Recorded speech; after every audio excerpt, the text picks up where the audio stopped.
Ang sabi ng marami habang nasa iyo ang taong mahal mo, alagaan mo at huwag mong hayaang dumating ang araw na pagsisihan mo na nawala na siya sa iyo kasi nagpabaya ka. Papadudot yan ang isa sa mga natutunan kong aral pagdating sa pag-ibig kasabay ng pagkawala ng tuluyan ng taong minahal ko. Kaya heto ko ngayon punong-puno ng pagsisisi at panghihinaya. Pero bago ko magsimula ay nais ko muna kayong batiin ng isang magandang araw.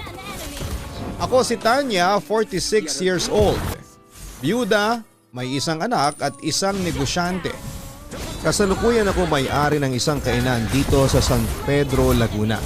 At buong pinagmamalaki na palagi nakatutok ang aming kainan sa mga programa mo, maparadyo man o online.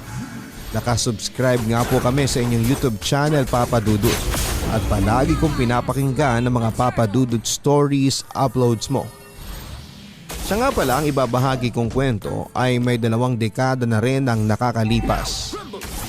Meron ako naging boyfriend noon na itago mo na lamang siya sa pangalang Samuel. Hindi niya totoong pangalan. Galing siya sa isang mayamang pamilya sa Visayas. 3 taon din ang tinagal ng aming relasyon. Pero papadudot ayaw sa akin ng mga magulang at kamag-anak ni Samuel dahil sa mahirap lang ang pamilya ko. Dahil doon ay gumawa sila ng paraan at pinaghiwalay kami. Papadudot nung una ay pinaglaban ko pa ang pagmamahal namin pero kinalaunan ay sumuko na rin ako. Nang mga panahon ding yon ay may nanligaw sa aking lalaki. Si Rodrigo isang taxi driver. Sa hindi ko maipaliwanag na kadahilanan ay sa kanya ko nabaling ang pagmamahal ko. Papadudot nakipaghiwalay ako kay Samuel pero tulad ng inaasahan ay hindi niya yon tinanggap. Tanya, buksan mo naman tong gate. Kausapin mo naman ako, Tanya. Parang awa mo na, Tanya. Huwag mo namang gawin sa akin to. Naririnig kong sigaw noon ni Samuel sa labas ng aking bahay kahit na malakas pa noon ang pagpatak ng ulan. Nung una ay nakakaya ko pa siyang tiisin. Pero sa huli, nanaig ang awa ko kay Samuel. Nilapitan ko si Samuel para kumprontahin. Pero agad niya akong niyakap ng mahigpit. Nung una ay sinubukan ko makawala ngunit sa hindi malamang kadahilanan ay hindi ko na napigilan ng aking sarili. Saglit kong dinama ang kanyang mainit na yakap sa gitna ng malamig na ulan. Ngunit agad din akong natauhan pagkaraang maalala ko si Rodrigo. Bakit ba ang kulit mo, Samuel? Ilang beses ko na ngang sinabi sa iyo na hindi na kita mahal. Sabi ko sa kanya pagkaraan kong pumalas sa kanyang pagkakayakap.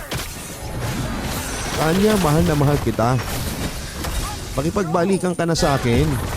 Mangiyak-ngiyak na wika ni Samuel. Bakit mo ba pinipilit sa akin ang sarili mo? Samuel, hindi na kita mahal. Ayaw ko nang makipagbalikan sa'yo. Ano? Gusto mo pang ulitin ko? Hindi na kita kaya pang mahalin. Saka may iba na akong mahal.